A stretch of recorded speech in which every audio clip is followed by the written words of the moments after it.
So here we are today at the Rideau Canal National Historic Site. This is the Long Island Locks, not too far from Manotick, and about, roughly 20 to 30 minutes from downtown Ottawa, about the same time as from my house. So for our purposes, this is going to be Victor Echo 4882, VE-4882, and this is the park that we'll be operating in for Parks on the Air today. It's a vicious cold day. We have a strong wind here today. Temperature, we're looking at about 12 degrees Fahrenheit, 10 degrees Fahrenheit, about minus 12 Celsius. You can see here though, no snow. So here we are. This is December the 10th.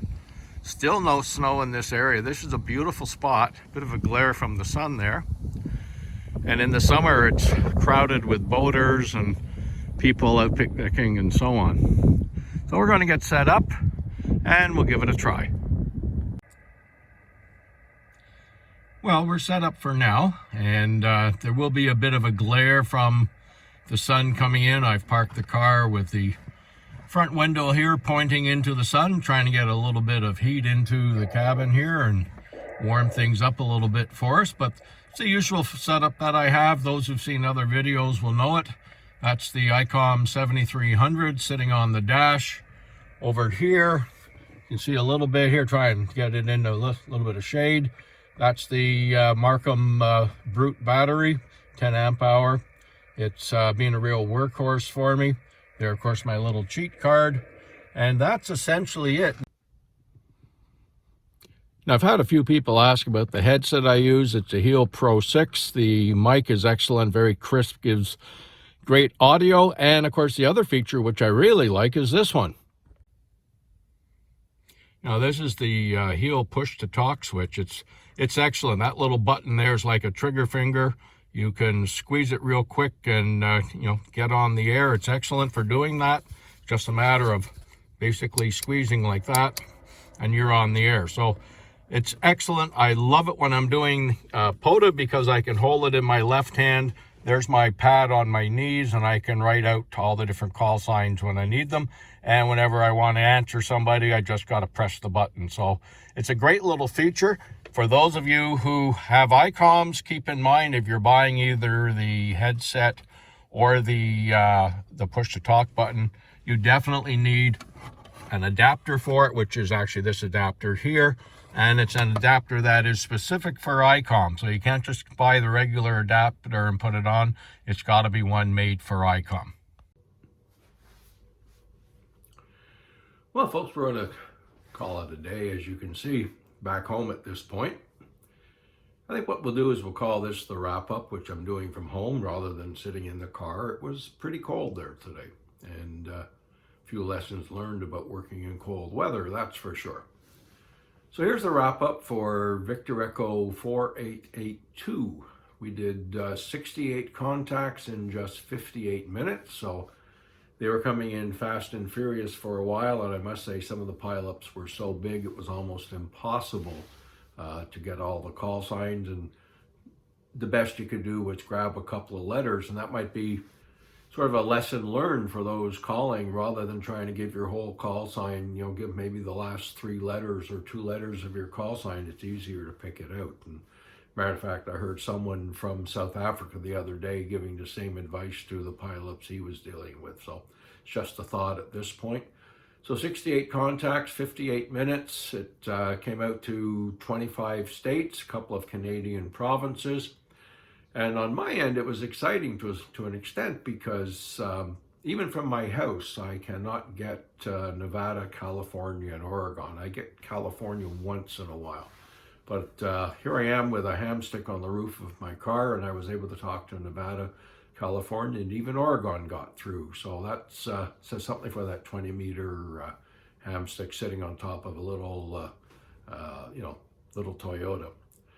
Now, equipment used, I'll post a list of that after. I discussed a little bit of that in the video. It was a very cold day, and as you can see, I parked the car where I did. But we did get out, we did have fun, and for all those who we're still in the pile up there when we had to shut down and leave. My apologies. We will try and get back out there to that park again. Equipment used, lessons learned will follow right after this. 73.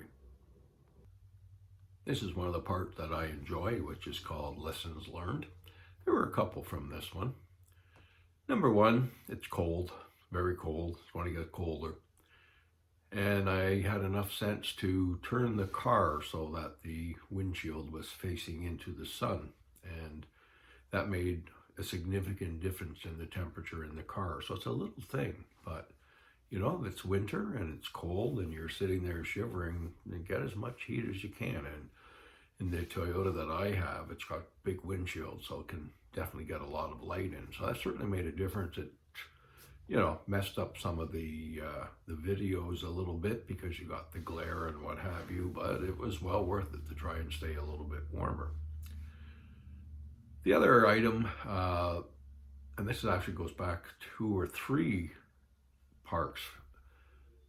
I was on the air at one point on 20-meter band, and I wasn't getting very much. And an American Ham very nicely suggested that if I wanted to increase my total, maybe move above 14,225, and I would get more contacts. So I've done that. And for Canadian hams who don't think about this, I mean, you know, we're not segmented like it is in the United States. It definitely makes a difference. I went from fighting for 10 contacts, you know, 15 contacts in 2 hours, to like today getting, say, you know, 68 contacts in 58 minutes. So for Canadian hams, that's a very good lesson learned. Go a little bit higher in the frequency and you'll probably do better. The other item, lessons learned, I would say, is your footwear, especially this time of the year. It's like you saw, there's really no snow here just yet. It's coming next week. You know, we have several inches on the way, but for now we don't. But when you're sitting in the car, which is metal, make sure you have good footwear. And today I did. I had on a very nice warm pair of boots, so it did make a difference. Same as the last one, the suggestion, bring a variety of pens. I had lots of mechanical pencils with me in case I needed them if the temperature dropped a little bit more.